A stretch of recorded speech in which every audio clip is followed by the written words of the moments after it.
I'm making the TikTok trend of Dirty Martini Pasta. It calls for a splash of either gin or vodka, but I'm going to be omitting that from this recipe.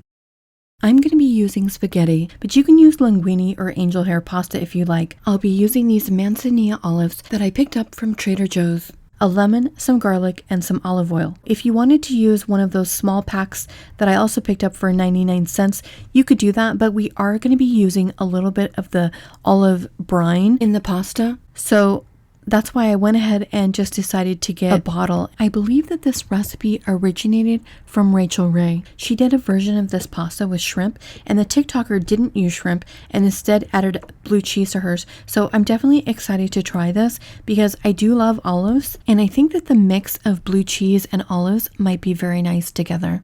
The recipe called for Castelvetrano olives, which are a buttery olive from Sicily, but I'm substituting the much less expensive Manzanilla olives, which are also very mild. These are the most popular green olives that are sold in stores, and I think that's because the variety is so prolific and easy to grow. They're also grown here in California, and I think that these will work fine in our recipe. If you don't like olives, you could always substitute for capers.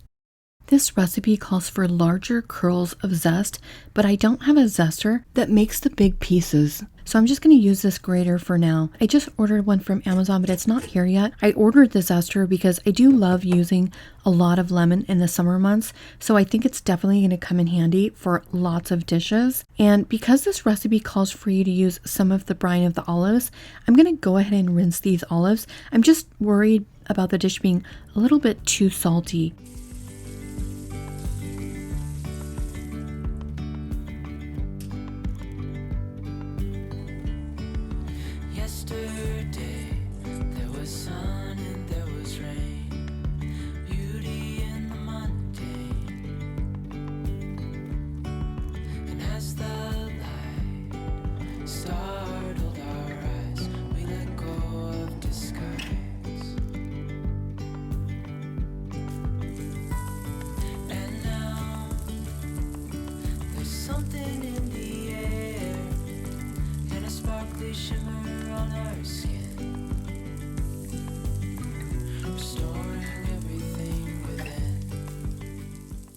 I lifted my pan up from the heat because I don't want my garlic to overcook, and I've never fried lemon zest before.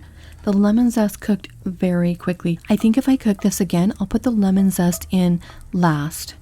In Rachel Ray's version, she didn't cook the lemon zest in the pan at all. Instead, she used lemon juice. My pasta was almost finished cooking when I grabbed some pasta water.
I would say that this is a very beautiful dish of pasta.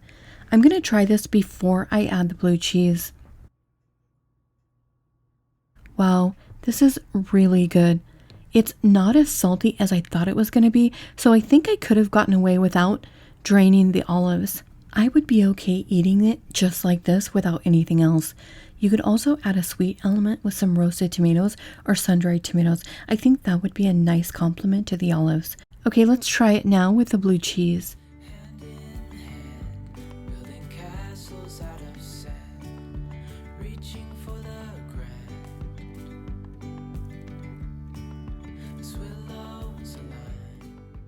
I love the blue cheese in this. There's something magical that happens when you combine olives with blue cheese. It's such a delicious combination, and it's something I've never had before.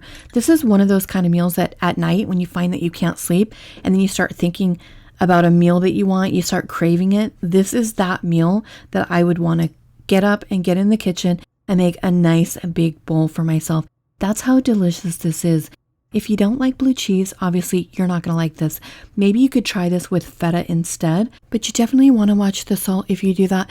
I don't know, feta to me tastes saltier than blue cheese. I've already made this again, and the second time I made it using garlic powder instead of garlic, and it turned out great that way as well. I can see why this recipe was so popular. I'll definitely be eating this again. Thanks so much for watching my recipe video. I'll see you in the next one.